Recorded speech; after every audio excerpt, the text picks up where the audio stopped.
This is probably my first in-person talk in the past 2 years, so let's see if I can still do this. So why do we talk about neutron star mergers? Well, neutron star mergers are connected to some of the most pressing open problems in theoretical astrophysics.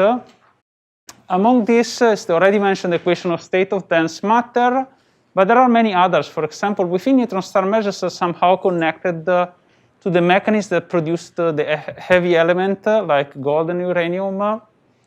We want to understand how do these neutron star merger systems that we now start to see with ligand detectors form and evolve.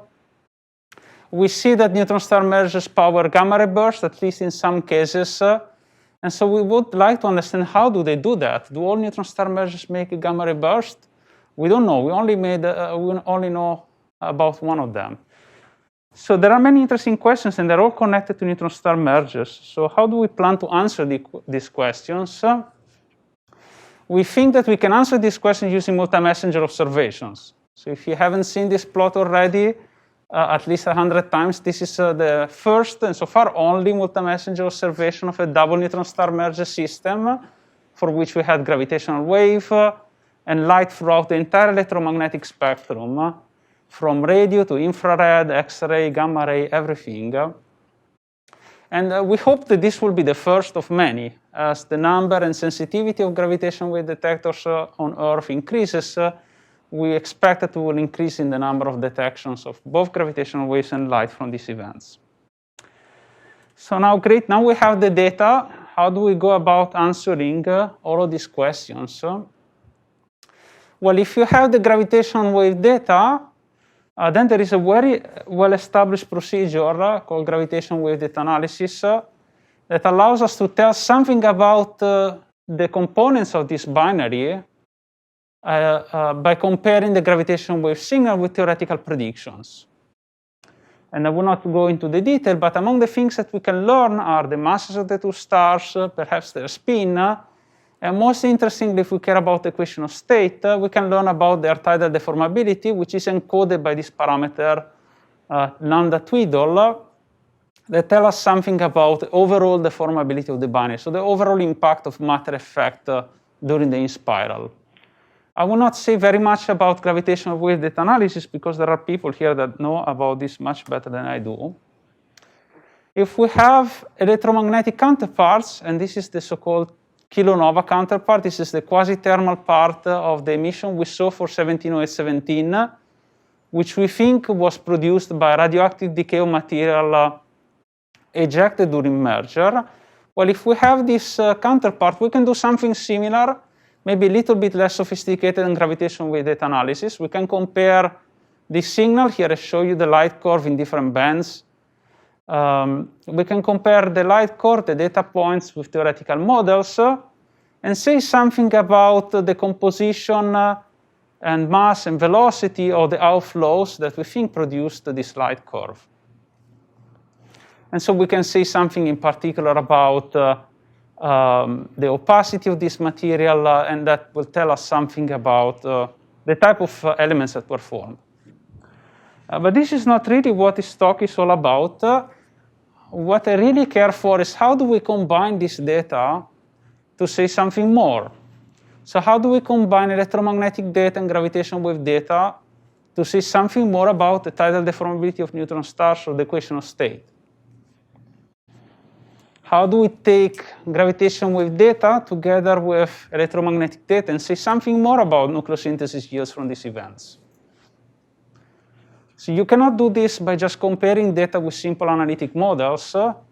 You have to use numerical simulations. And so the answer to this is numerical relativity. If there is one message that I would hope I can convey today, is that we need complicated nonlinear ab initio simulations to be able to simultaneously explain all of these observables and to really extract all of the information from this data. So a little bit about numerical relativity, just one slide of advertisement. Everything that I'm going to say today has been produced with this code called Whisky THC, which is publicly available. So if you don't believe in what I say, you can download the code. It comes with everything needed to reproduce our results. We also make public our initial data, par files, equation of state tables that we use. And you can essentially verify or falsify everything. These are some of the features of the code. I will not go into detail. The important thing is open source. It's based on the Einstein toolkit. So a lot of the tools that we use are actually developed by others as part of this Einstein toolkit, in particular the space-time solver. And again, you can find it online here. Here is an example of one of my simulations, just to give you an idea of the kind of simulations that we perform. So what I'm going to show you here is a volume rendering of density. Here, this red color means high density. The scale is grams per cubic centimeter. If you're a nuclear physicist, the nuclear density is somewhere here around 2.7 times 10 to the 14. And everything that is transparent here is considered low-density material, so below about 10 to the 11 grams per cubic centimeters. We start our simulations just a few orbits prior to merger, because this is really the phase where we need numerical relativity. And it's also the only phase that we can really simulate. We cannot simulate the entire spiral in full numerical relativity. We find that the stars touch. There is a valiant phase where material is ejected into space. In this case, we form this object that we call hypermassive neutron star that survives for a little bit of time against gravitational collapse because it has a very fast rotation. And here it collapses to form a black hole surrounded by an accretion disk. So what are the main messages out of this simulation and many other simulations performed by other groups in the world? Well, the first one is when the stars touch, there is neutron-rich material ejected into space. So this is one of the things that we saw. And the other one is that the end result, after everything has finished, here 21 milliseconds after the beginning of the simulation, about 10 milliseconds after merger or so, is we are left with a black hole, or in general a compact object. This could be a massive neutron star surrounded by a thick accretion disk. This is not the only possible outcome for a black hole, but in general it's always true that we end up with a compact object and a massive accretion disk. And this slide summarizes what we understand today about neutron-star merger and through the work of many, many groups. So we now know that the evolution of neutron-star mergers depend on many parameters, the masses of the two stars, the spin, and the equation of state. The equation of state, in principle, contains an infinite number of parameters because it's a function, it's pressure, it's a function of density, even in the simplest possible case. But it turns out that out of all of these infinite parameters, the only one that really plays a crucial role is a mass scale of the equation of state, which we take to be the maximum mass for a non-rotating neutron star. So if I take this mass scale out of the equation of state and then just look at the two masses of the two stars, then I can at least qualitatively predict the outcome of the merger. So we find, and other groups find too, that if the sum of the two masses of the star is much larger than this maximum mass, then a black hole is formed immediately upon merger. In those cases, we see an horizon forming basically at the point when the stars touch, and the stars fall inside the horizon, and we find a black hole in vacuum. If this total mass is a little bit lower compared to this threshold mass, then the remnant may survive for a long or a short amount of time, depending on the total mass and depending on other things. And if this total mass of the binary is below this threshold mass, it may even be possible that the end result is a stable neutron star, so that the collapse doesn't happen at all. This diagram not only shows the progression of the binaries. As we go from left to right, we go from the past to the future, or the present to the future. It also shows what kind of physics become important at different stages. The early part of the spiral is dominated by gravitational wave emission. Analytical relativity tools describing the stars as just point particles do very well until the late part of the spiral, so just gravity is important. As the stars approach each other, hydrodynamics become more and more important until the time of merger and early post-merger. And then on longer time scales, the dynamics becomes very much complicated because gravitation wave emission decays in the Postmerger with a time scale of 10 to 20 milliseconds. And then other things start to become important. Viscosity due to MHD turbulence effect in the remnant, neutrino cooling, they all have comparable time scales. I see a question from the... So how, okay, so this is a good question, how we model neutrinos. So different groups do different things. There are different levels of sophistication. Some groups neglect neutrinos completely. Some groups include a simplified parameterization of neutrino cooling, and other groups have more complicated prescriptions. To really answer this question, I would have to do a talk separately, just describing all of these different treatments. I think it's fair to say that we're about 10 to 15 years behind the supernova community in what we do in the neutrino sector. So if you take a paper on the supernova community from 15 years ago, probably is what we are doing now in neutron star mergers. But we are charging ahead. Maybe at some point we will reach you. So today I will focus on a few phases of this evolution. I will not talk about everything. I will talk a little bit about the merger, because I want to make the case that with multi-messenger observations, we can really probe this merger phase of the evolution. So gravitational waves mostly tell us about the in-spiral, because at the moment the LIGO is not sensitive to the post-merger gravitational wave signal. But the merger phase is encoded in electromagnetic counterparts. So at merger, there is the first bifurcation in this diagram. So two things can happen. If the remnant collapses immediately to black hole, then there will be essentially no electromagnetic counterpart, or otherwise the remnant may not collapse to black hole, and then there may be an electromagnetic counterpart, simplifying things a little bit. So what is that happens during merger? There are two processes that are really crucial. One is this dynamical mass ejection that we saw also in the movie. When the stars touch, then they bounce back and there is material basically blown out in every direction. No? Now we understand that this material is ejected by different mechanisms. There's part of this material is of tidal origin, and this tidal tail becomes more and more important as the mass asymmetry in the binary grows, so if we have very unequal masses.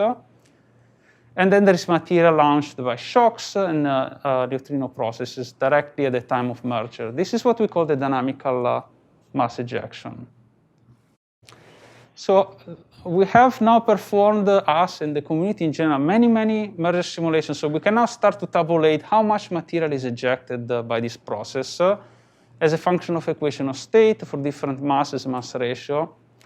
So last year, what we did is we performed a large-scale campaign of simulations where we targeted GW170817. So we fixed the chirp mass for all these binaries. We know that from gravitational wave data analysis.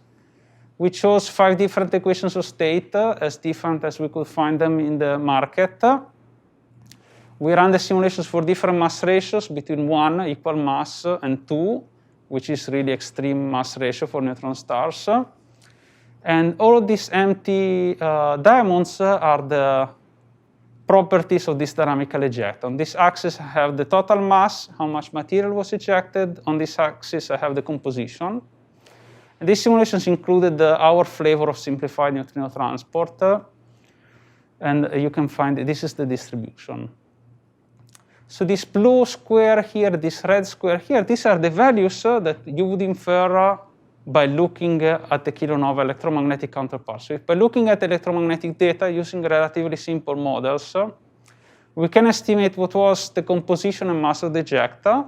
The best matching models have 2 different components of the ejecta that are now called red and blue kilonova.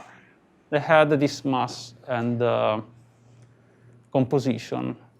So the first thing you can immediately see is the data doesn't really fit the observations. The dynamical ejecta is all here, and no model can explain the blue kilonova, no model can explain the red component of the kilonova. So it would seem that the simulations fail and then there is something major wrong in our theory. But this is not the end of the story, because our simulations terminate 20, maybe 100 milliseconds, 150 milliseconds, I think is the current record holder, at least in published simulations, in the post-merger. And at that time, there is still a lot of material in the accretion disk around the central remnant. And we think that where actually all of this electromagnetic radiation that we observed for GW17017 did not arise from material ejected dynamically during merger, but arise due to material ejected as a result of the evolution of this disk central object system.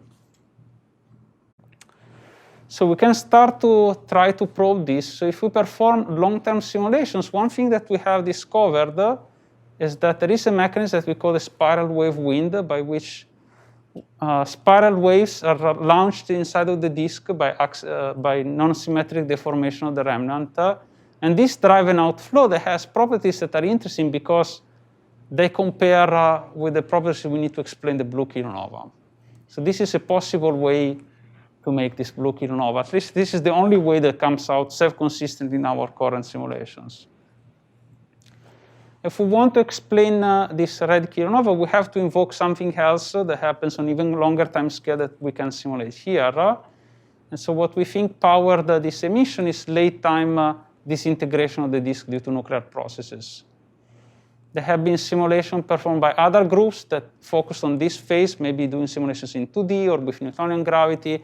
It's possible to simulate for long enough to see the disks starting to evaporate.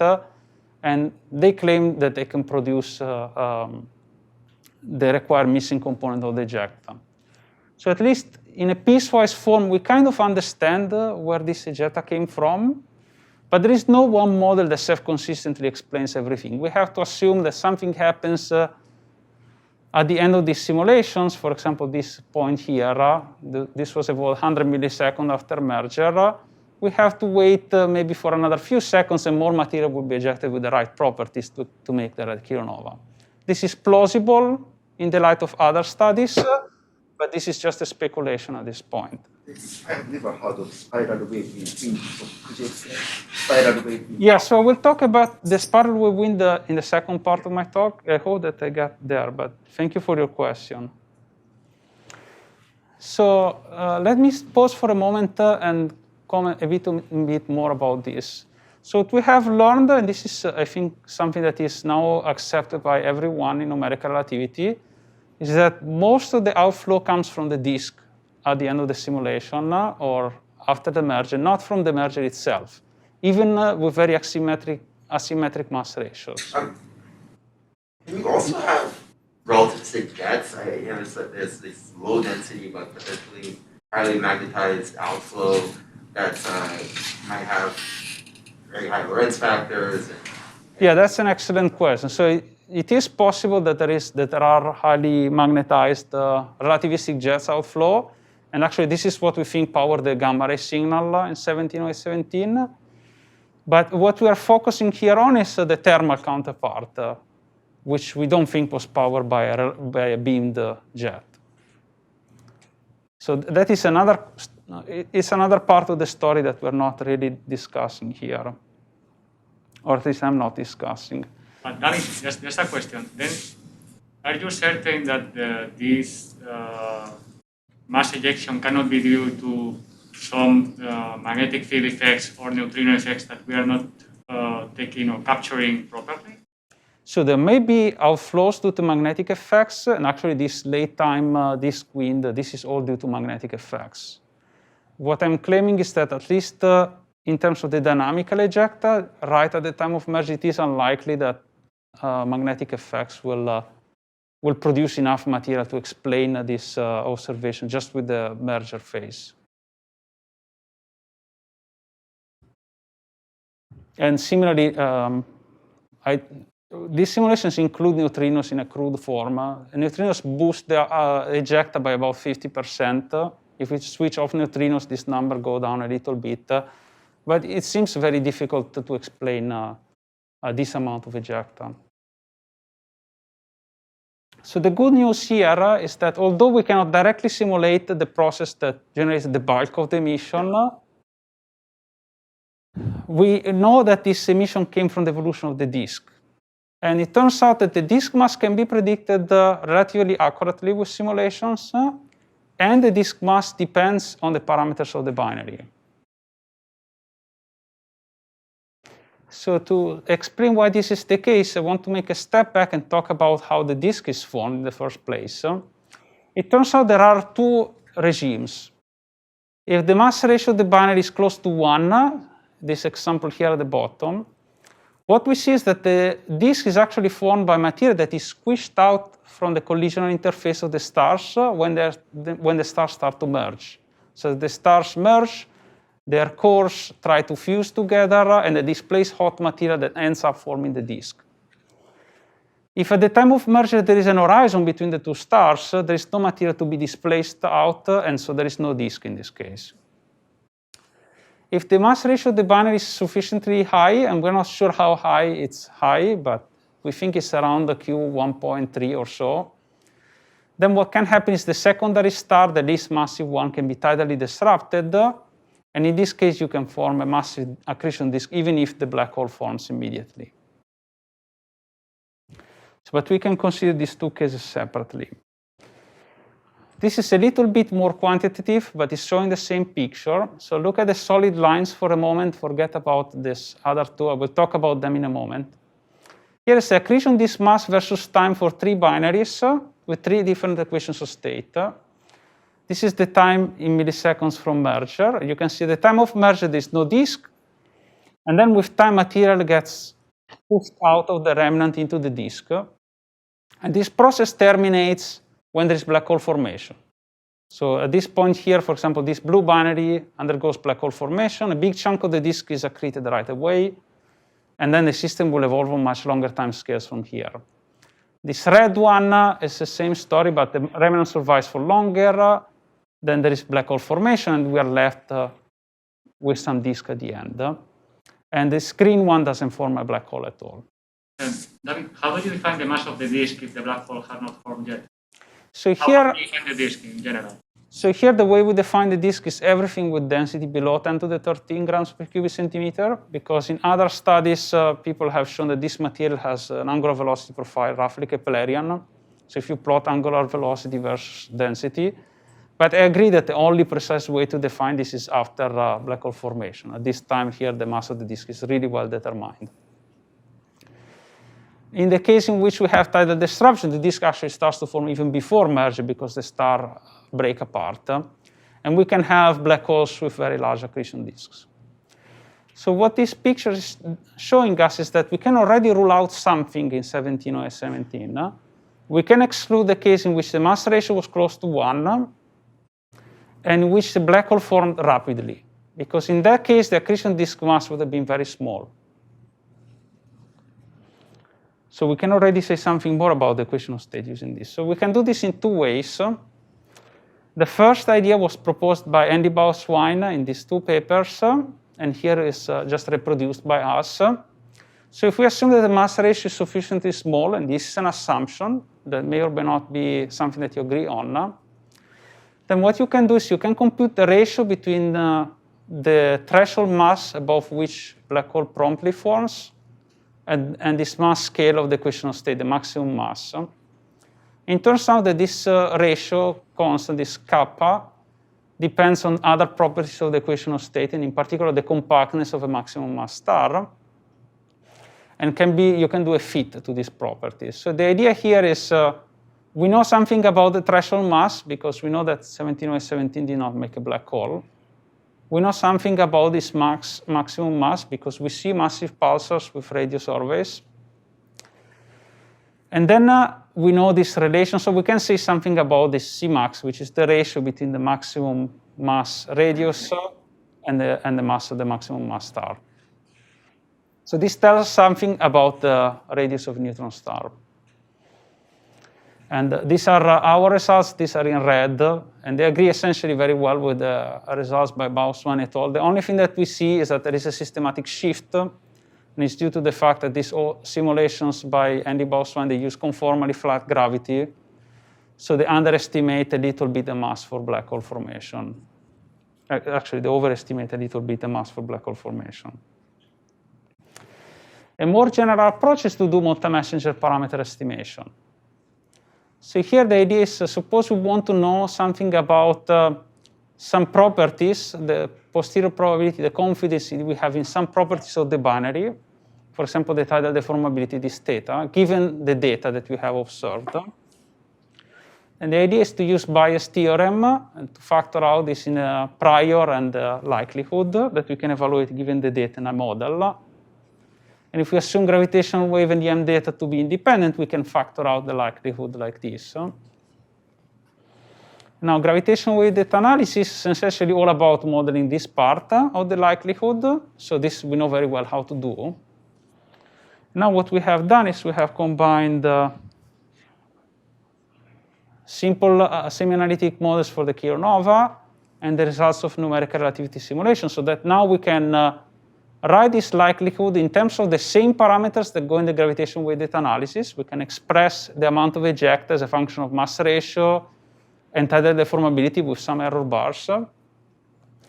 And we can use this to compute the structure of the outflow. We can use a radiative transfer approximation to calculate the light curve, and from there we get the likelihood. So using this procedure, we can refine our measurements, gravitational wave measurements of parameters of the binary using multi-messenger observations. So these are the kind of results that we find. For example, this is the posterior probability on the tidal deformability of neutron stars.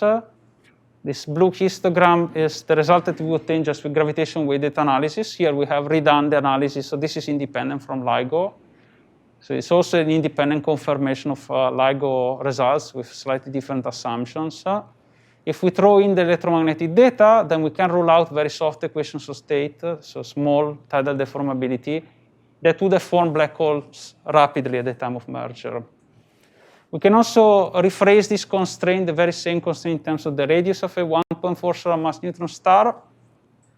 And interestingly, we favor somewhat larger neutron star radii in better agreement with X-ray observations from NICER. And recently, we have done this analysis also taking very carefully into account the systematic errors. So there is a way to include systematic errors in the Bayesian framework by adding extra parameters that we marginalize over. And these are the results that we find, and this is also a collection of results from the literature. And the interesting thing is that the consensus is forming that the neutron star radius is about 12 kilometers, give or take a kilometer. And these error bars at the moment are dominated by systematic uncertainties that we model in our framework. Essentially, what we are saying with this analysis is we are saying something about very early evolution after merger. And we are saying that after merger, we don't know exactly what happened, but we should have formed a remnant that had at least some amount of baryons outside of the horizon. Because if these baryons were all inside the horizon, then they would have produced no radiation. So the modeling uncertainties appear to be under control because here the only physics that goes into these simulations is really hydrodynamics and gravity that we really understand well. And other more complicated effects come only at later times. So we don't have to worry about them because no matter what neutrinos do, they will not make things escape from inside the black hole. If we want to shrink these error bars, then we have to do the job properly. So we have to simulate what actually happens to these accretion disks on long time scales. But this will require many years of work. So this is really where we want to go in the future. But this shows already the potential of this method. So I think I will skip this in the interest of time. And talk a little bit about early post-merger evolution. So after the stars have come together, there is a phase where this hypermassive neutron star may be formed. And this hypermassive neutron star may be emitting gravitational waves. And so the question is, what can we learn from gravitational waves in the post-merger? I already said that it is difficult to detect this with LIGO because this signal is too high frequency. So unless we are really lucky and there is a very nearby event, we are not going to see it. But with next generation gravitational wave observatories, like the Einstein telescope in Europe or Cosmic Explorer, if it is approved here in the US, we'll be able to detect also this signal. So why is it exciting and what can we learn? So if we look at the post-merger signal, the interesting thing is we probe the equation of state at really high densities. While with the inspiral signal, most we can probe the equation of state at the densities inside the neutron stars before the merge. Here, after merge, the density increases, so we can expect to be able to say something about the behavior of matter at even higher densities, even more interesting conditions. There have been a number of studies over the course of many years looking at the post-merge signal. All of this started well before actually I started working on this. And there is one thing that has really emerged from all of these studies, which is that if we look at the post-merger gravitational wave signal in the frequency domain, this is one example, then there is a very characteristic peak frequency that emerges. The spectrum in the post-merger is rather complicated. There are many features, and I think people still debate about the origin of these different features, like the spiral, F20. But one thing is clear is that there is a peak frequency. And it turns out this peak frequency correlates with properties of the equation of state, like the tidal deformability of neutron stars, in a way that is equation of state insensitive. And here, equation of state insensitive means that if I take two equations of state that are different but predict the same value of the tidal deformability, then they also predict the same post-merger peak frequency. Up to one caveat. And the one caveat is that we think that this peak frequency may also be influenced by possibly phase transitions in the post-merger. Here, this is all very interesting. I need to emphasize that the systematics here are not as well understood, because now we are entering a phase of the evolution after the post-merger where other effects, especially MHD turbulence, can become important, but others, for example, have pointed out to other effects that we are not including in simulations, like the appearance of pions or possibly bulk viscosity due to Orca reactions. One thing that I also want to add on top of this picture is that not only the frequency of the signal encodes useful information, but also the amplitude. And the reason for that is that from the gravitational wave amplitude, we can read off the binding energy of the remnant.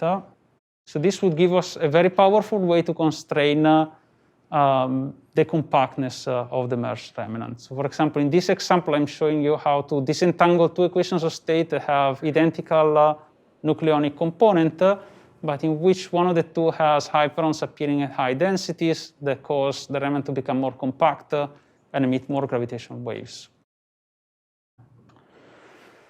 There has been a lot of interest recently in understanding whether we can use post-merger observations to study possible phase transitions. It has been suggested that if we look at shifts in the peak frequency compared with the predictions from theory, that these shifts may encode the phase transition in the equation of state. So if the equation of state in the in-spiral is very different from the equation of state in the post-merger, using the universal relation that I just discussed would predict one value of f peak, but then we do an observation, so we find something very different. Now, the claim that some authors have made is that this would be a signature of a phase transition. So recently, we have also looked a little bit into this. And the good news is that at least for our model that we chose for equation of state with phase transition, we see shifts in frequency. So here we are comparing the blue dots, which is a hadronic model, and the red dots that is the same model but with a phase transition to the confined quarks. And we see that indeed there is a shift in the frequency that happens when you include quarks.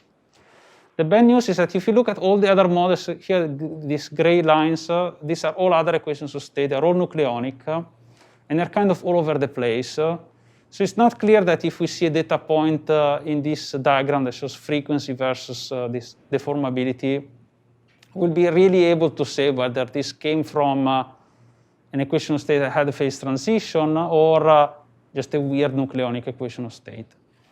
Unless the deviation from this prediction that was made with nucleonic equations of state is very large. So if we find a binary up here, very much outside the prediction that we made with nucleonic equation of state, and maybe we can conclude that there is a phase transition, but otherwise this is going to be very difficult.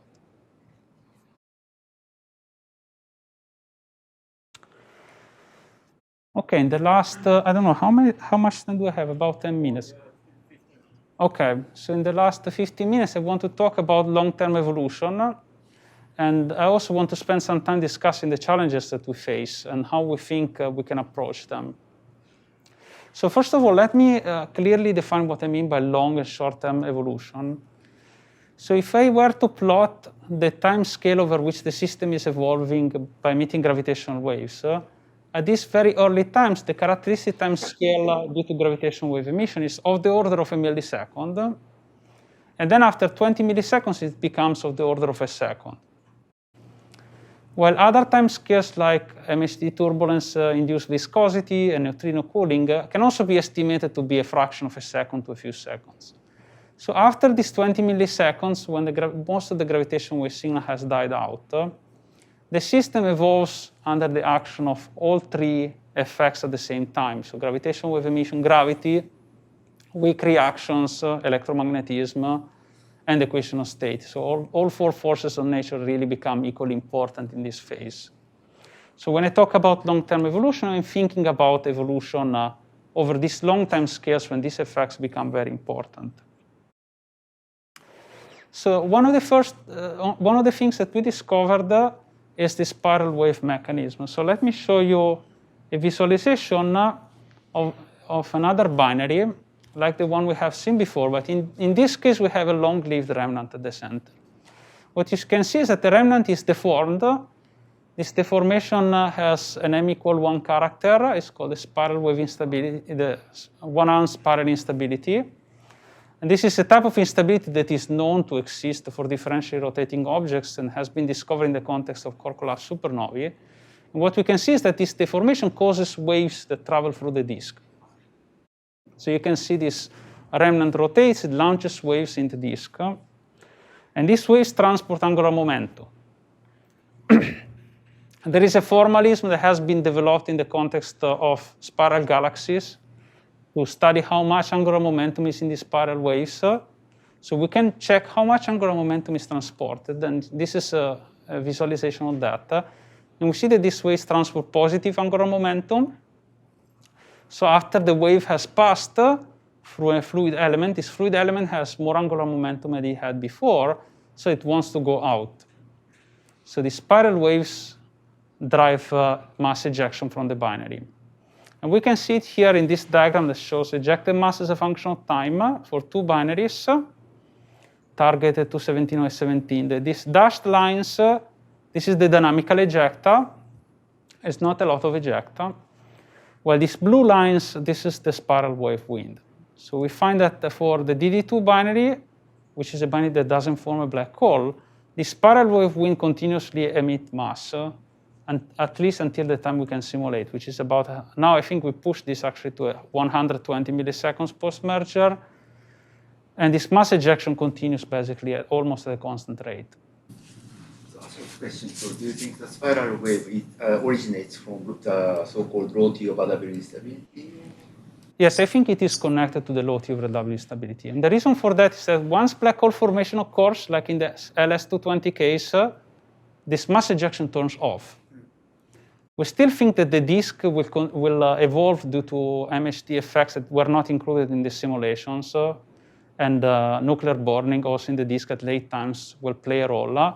So more material will come out from this binary at much later times. But at least on these short time scales, the mass ejection has dropped to 0. Interestingly, this dynamical ejecta has a large characteristic velocity. The typical velocity of this material is about 0.2 c, which is in good match with observations. And if we look at the overall nucleosynthesis output, if we combine the dynamical ejecta that tends to produce more of these heavy elements around gold. So this is a chart where I have the mass number of an atomic isotope as a function of and the relative abundance for it. These dots are the solar abundances, just to guide the eye. So if we just include in the thin lines the dynamical ejecta, it's very difficult to see, but we underproduce elements in the first peak, because the dynamical ejecta tends to overproduce elements at the third peak, so very heavy elements. While the spiral wave wind instead has a little bit higher YE, so it tends to produce more of these light elements. And combined together, they produce R process elements almost in the solar abundance pattern. So they make a full R process. If we look at the kilonova light course, we see that this model DD2 that evolved for 100 milliseconds or so has the right characteristic to explain the optical observations at a few days after merger that are otherwise difficult to explain. But we cannot still explain the infrared data, so this K-has band data. For that, we will need to assume, again, that more mass is ejected after the DD2 model makes a black hole. So here, these light curves are constructed under the assumption that mass ejection stops at the time when the simulation stops because there is a black hole. And then we can explain this blue kilonova, but we still cannot explain the red kilonova. And probably for that, we need to evolve for even longer time scales. So this is something that we think maybe the viscous wind can achieve. And here by viscosity, we really mean MHD turbulence. So what are the challenges? Why haven't I showed you simulations that run for 2-3 seconds? Well, there are challenges that are both computational and physics in nature. First of all, even if I could run my code for 2 seconds, I wouldn't believe the results because the neutrino scheme that we use cannot capture diffusion of neutrinos from inside the remnant out. And also, we don't have MHD. We have alpha viscosity prescription for angular momentum transport.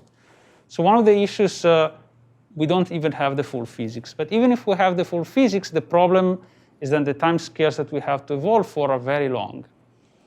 So we have to, in principle, include neutrino transport. And here, not only we are behind the supernova community, but we should actually do better than supernova community because the geometry of the accretion disk is such that the M1 closure that is now popular in the supernova world will not work for us because there are beam crossing.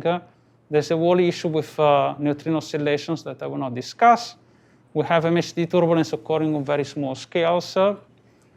As I have showed you, we need to do everything in 3D. 2D will not work because the main mechanism driving mass outflow in our simulations is a spiral wave wind. If you assume axisymmetry, that's gone. So you're already removing the most important mechanism. So what is the way we are trying to tackle this? We believe that we need a new code. Our current computation infrastructure simply cannot do it. The Einstein toolkit cannot scale to more than a few thousand cores. And in order to really tackle this problem with full GR MHD, we need to be able to scale to much larger number of cores. So we're starting to develop a new code that we call GRAthena++. It's built on top of the Athena++ GRMHD framework that Jim Stone and others at Princeton University have developed. What we have done is we have taken their code that is publicly available and implemented the Z4C formulation of general relativity. So what you can see here is a binary black hole simulation performed with Athena++ and a comparison with analytic relativity results that have been fitted to spec data, this TOB resum S. So this Athena++ is very nice for a number of reasons. Most importantly for us, Athena++ has something that is called task-based parallelism. So while our current code Cactus executes tasks sequentially in a given order that we decide at compile time or when we write the code, Athena++ is smart and can figure out that, for example, some operation cannot be performed because data is needed from another processor. And while that data is in transit on the network, Athena++ can start working on something else. Also, Athena++ has real Occ3 AMR as opposed to Berger-Oeliger type mesh refinement. These are things we are doing at the moment. We have GRMHD working. We can simulate oscillating neutron stars in full GR, but we are not yet at the point where we can do a binary. We haven't tried yet. And we are working on the GPU acceleration using the COCOS framework. The other thing that we are exploring is to replace finite differencing scheme with spectral-like compact finite differencing, which at least for the wave equation give us an improvement of a factor 10 or so in numerical accuracy for no extra cost. And this is the manic plot. So the reason why we did all of this work is to be able to scale to a very large number of cores. So this is a scaling test we did for a full AMR 11 level of refinement binary black hole simulation. So this is the full thing, not a Cartesian box unigrid. And we find good scaling to about 100,000 cores, which is what we could do at the moment, at the time when we did this plot. I think now we have pushed this even further. And we find that Athena++ has a very excellent scaling. And if you want to read into the detail, the interesting thing to look at is this red bar here. This is the amount of time that we spend communicating data and doing AMR overhead. And this stays constant as we increase the number of cores. If I try to do that with the Einstein toolkit, very soon I will hit the point where these bars become all red, which means the code is just spending time sending data on the network, and no time doing this blue stuff that is the useful, the useful work. So the right-hand side calculation means the neutrino interaction task. That's a right-hand side calculation. That takes a lot of time. Yeah, this is the right-hand side. Here, this is just pure Einstein equations. Vacuum. Okay. We didn't do this for matter yet. And we don't have neutrinos in this code. We have GRMHD working with polytropes. We're working on equation of state and neutrinos. How many levels of refinement? This, I think, had 11 levels of refinement. It's dynamic, moving around? This is OC3. So we actually mimic, for simplicity, the same grid structure as in Cactus.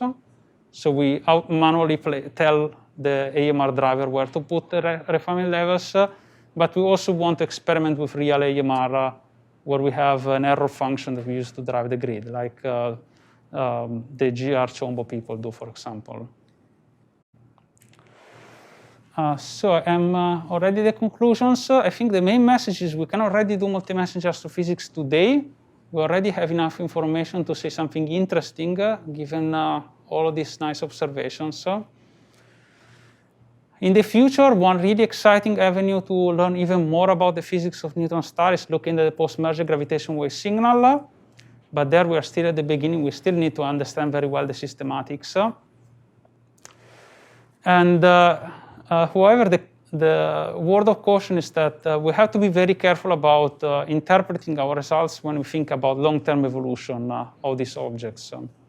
So while I'm confident that GW17 didn't form a black hole right away, I don't think we really have any strong evidence that it made a black hole on a time scale of a second, 2 seconds, or never.